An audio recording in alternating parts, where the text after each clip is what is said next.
Hi, I'm Roshaunda Cade. This is Real and Raw with Roshaunda. I was totally going to talk about bees and hornets and wasps because my house is clearly on top of a portal that leads directly to a bee, hornet, and wasp dimension someplace else, and they infiltrate my house all of the time. And I'll talk about that at some point, but not today. And I'll tell you why.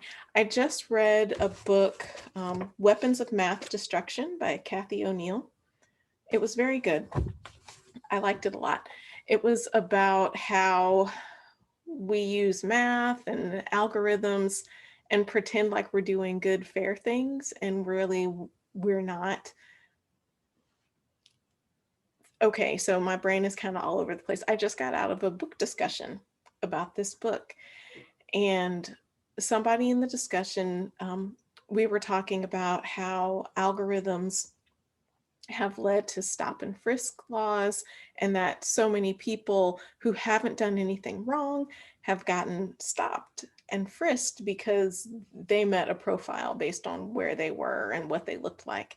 And the person in the meeting said, well, when these things are used in the right way, they give us efficiency. And the moderator of the group kind of headed that off at the pass because I had questions and things to say, and I'm sure my face showed it. But I just thought, what is the right way to do something like that? And I thought about myself. I look how I look. I wear my hair how I wear my hair. And until they passed a law saying you couldn't stop people who looked like I look and wear my hair like I wear my hair, I got stopped every single time I went to the airport.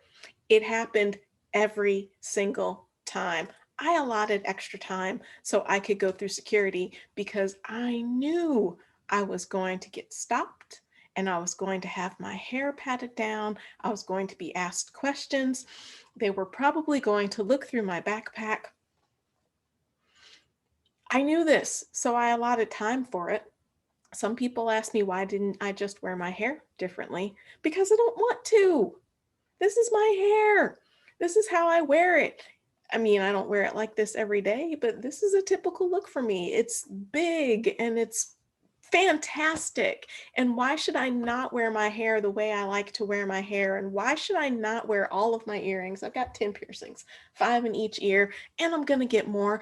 Why should I not do that just so I don't get stopped by TSA when I'm going through the airport?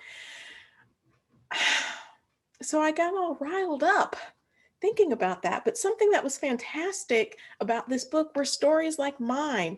My story is pretty minor, right? I got inconvenienced. Getting stopped by TSA at the airport is an inconvenience, makes me angry, but it didn't really change my life. Nothing bad came of it. I was never arrested. Um, But those sorts of mathematical algorithms ruin people's lives every day. And in this book, the author, Kathy O'Neill, gave a lot of stories of the humans who were impacted by these things. And I just thought, wow, we need more stories. People need to tell their stories. The people whose stories are in this book, they aren't famous. They're not people who we are going to read about in magazines, and they're not going to show up on our Facebook feeds, but their stories are super important. They made it in this book, and they're just regular people going about their lives. And I thought, we need more stories from regular people.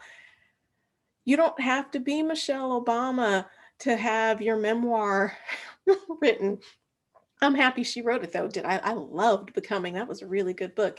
And I just got President Obama's. I pre-ordered it and it's on my Kindle now, so I'm going to read that.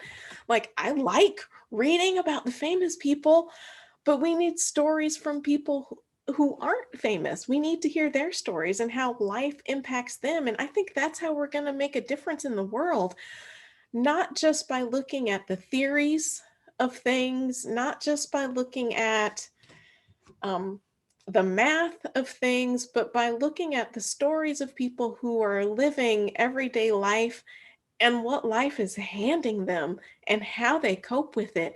And we can think about the systems that are behind that and how we can do more and how we can do better. My gosh, we need stories. We need all the stories. Stories are how we make meaning in life. And I think stories are a way we can make change in life. So I'm calling on you. If you've got a story that should be told, tell it. Tell it verbally, write it down, post it on a blog, get your story out there because the more stories we have, the more we'll understand what's happening and the more we can make the world a better place. If you need some help telling your stories, let me know. I will help you tell your stories. So, some other time we'll talk about bees and hornets and wasps, but stories today. We need your stories, all of your stories. You don't have to be famous. You don't have to be anything besides who you are. You are important. You exist in the world, and your story matters. I guess that's it. I'm Roshaunda Cade. This is Real and Raw with Roshaunda.